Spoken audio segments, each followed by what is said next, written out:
Howdy, gang. Herbie here with Man Dog Wisdom. I'm going to share a little wisdom with you today. I have a friend who is terminally ill, and he's in hospice right now. He's suffering from stage 4 lung cancer. And I expect that any day now, I'm going to get a message that he's gone. Now, what makes it sad is that this particular friend lives in regret. He's in his mid-70s, and like every human being on the planet Earth over the years, he's made some decisions that he wishes he didn't make. But I want to share with you that regrets are a game for suckers and a recipe for depression. Because you're thinking about things that you didn't do during a game that's already been played. And you cannot do a redo. When I look back at my life, there are decisions that if I would have made them would have taken me in different directions, but they also would have changed everything else.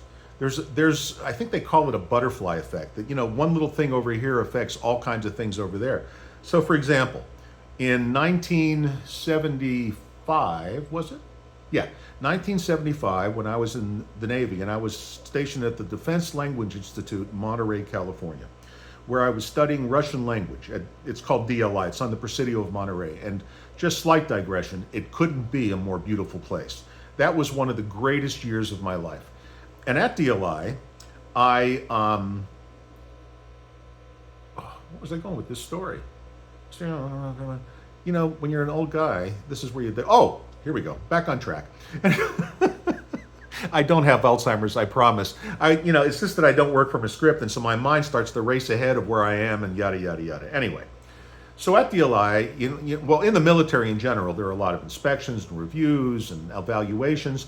And when you go to language school there, at least in Russian in those days, you are part of a class made up of Army, Navy, Air Force, Marine Corps, FBI, and CIA. All the agencies and all the military branches, at least in those days, trained their linguists at DLI. And all of our instructors were native Russians. Actually, one was a Bulgarian, but spoke Russian as his first language.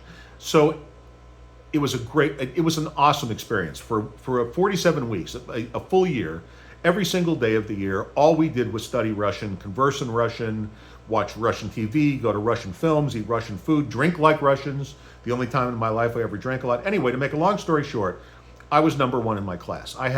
It's just lucky genetics. My mother had a degree in Spanish with a minor in French, and I inherited her ability with foreign language, and so did my sister. My sister, while I was a Russian linguist that worked at the National Security Agency back then, she's 7 years younger than I am, but 7 years later was an Arabic linguist and worked at the National Security Agency, NSA, back then. And that's just how life worked out. She wasn't military. She worked there as a civilian. I was military. NSA, in case you don't know, is a military agency. There are a lot of civilian employees, but it's run by the director of NSA, who's called DERNZA. I know, acronyms, aren't they great? Is always a military officer. Back in the day when I was there, it was Admiral Bobby Inman. But anyway, back to Monterey and what I was talking about. So every year, again, I'm saying back in the day, everything I'm saying could possibly not be true today, because obviously policies changed, the military's changed, so on and so forth. But back then, to the Naval Academy in the Navy, there was something called a fleet appointment. Every year, depending on what fleet, Pacific Fleet, Atlantic Fleet, wherever you were stationed, I think it was just those two fleets actually, just Pacific and Atlantic Fleet. Did we have an Indian Ocean fleet then? I don't know. Anyway, there was, the normal way to get into the Naval Academy is either you apply and work very hard and get great SATs, yada, yada, or you can get a congressional appointment. So congressmen can appoint, again, back in the day. Whether or not it's true today, I'll stop making this disclaimer. I just want to make clear I'm talking about then, not now. But then, congressmen could get you in. But I got the fleet appointment that year. So I was called into the office of Captain Presley. I remember his name. In the Navy, a captain is the equivalent of a colonel. So where a captain in the Army would be a lieutenant in the Navy, just to give you some feeling for the ranks. Captain Presley, who was our commanding officer of what was called NAVSEC GRU-Det, the Naval Security Group Detachment, called me in and said, "Congratulations, you've gotten the fleet appointment," and I turned it down. Now, I turned it down because at the time I was too immature to understand what I was being presented with. And the thought of my first question was, so how long would that extend my enlistment for? Well, your enlistment would end, he said, but then after you went to the academy, you would serve another 6 years. Anyway, it sounded to a young ear, it sounded like a long time in the military. And at that point, I was so new in the Navy, I wasn't sure I wanted to make that kind of lifetime commitment, which it would have ended up being, and so I turned it down. Even as recently as when I got out, I realized I had made a mistake in terms of opportunity squandered. Because by the time I got out of the Navy, I loved it. Military life for me was very, very easy. I liked the boundaries. I liked knowing the way things worked. I liked knowing who to go to next in the chain of command. I fit in well. I know that my personality would lend you to believe I like chaos, but I don't. Many things that I learned in the military I still use today. But the point is, I turned it down. And then, you can go through a thought exercise. Would I've been an admiral? Probably. Would I have been able to retire at a young age with a huge pension? Definitely. Would I have enjoyed my service? Certainly. I would have ended up in the submarine service. That's where I wanted to serve. Although I don't wear glasses. Well, I do have glasses that I wear occasionally for driving when my eyes get tired. But that's because I've had LASIK eye surgery. In those days, I still wore glasses. My vision was 2400 in both eyes with an astigmatism. So I wasn't going to be a pilot. And in the Navy, when you're an officer, if you want to have a big career, you've either got to be a Navy. Again, back in the day, it was either naval aviation or the submarine fleet. The dregs ended up on the surface ships.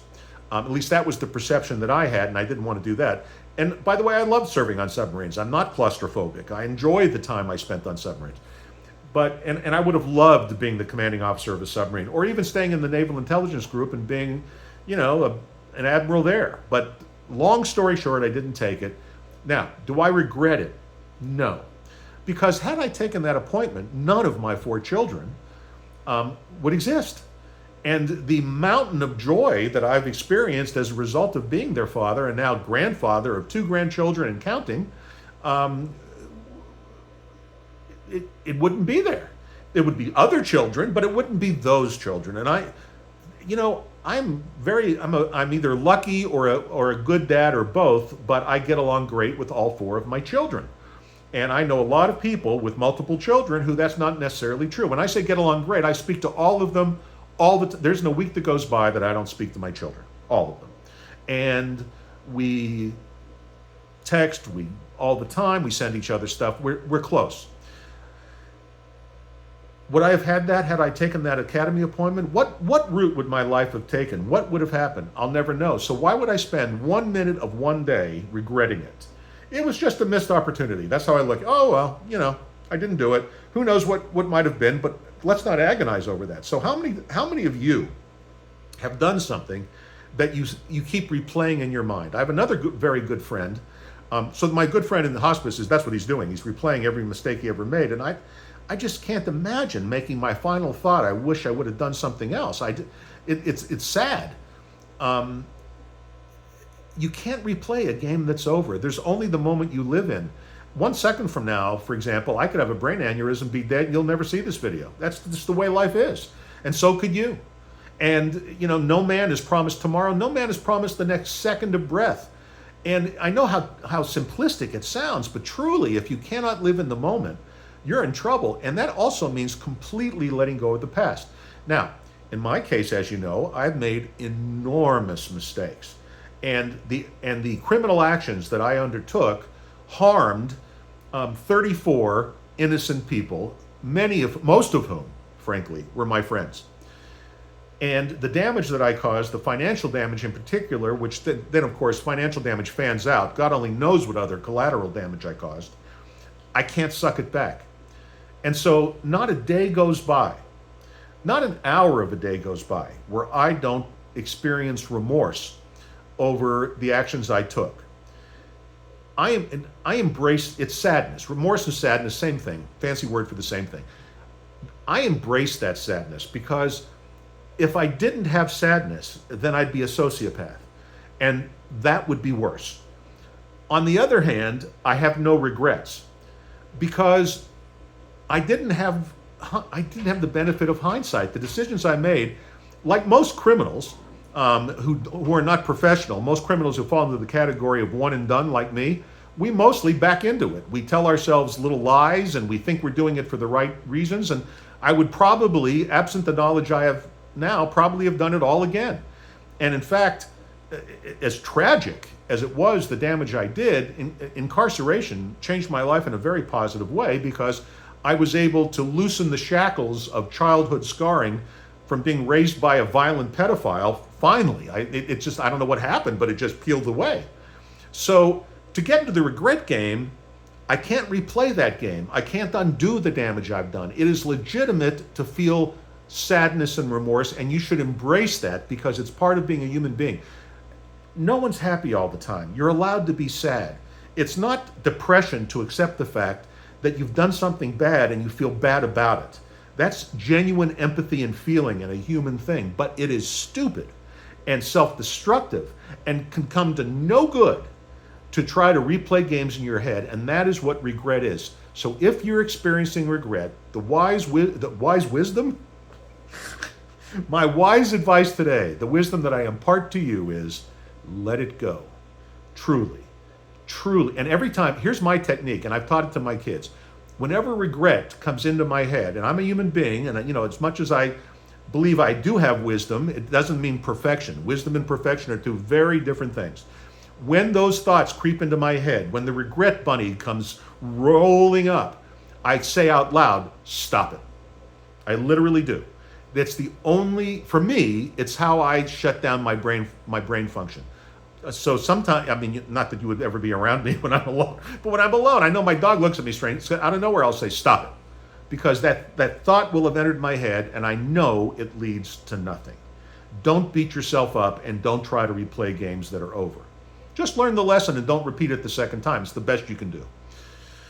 All right, that's it for today. Oh, don't forget to go to the 1964plan.org and check out the white papers on the 1964 plan that will restore America to where she was in 1964 in terms of being able to leave your doors unlocked, the keys in the car, and your children running freely without any fear of crime or violence, no matter where you live, and make our inner cities paradises again. It's a plan, which means there are parts you're going to read that you're going to love, and it's parts you're going to read about it that you're going to hate, which is why it's a plan and not propaganda. Read the white papers, see for yourself, and hopefully, if you feel so motivated, please donate. They're tax-deductible donations. We're a 501c3 nonprofit. We take no political stand whatsoever, so we don't get involved in all that nonsense. Vote for who you want in the upcoming election. It isn't going to make much difference anyway. It never does. And so, thank you very, very much, and I'll talk to you the next time. Take care.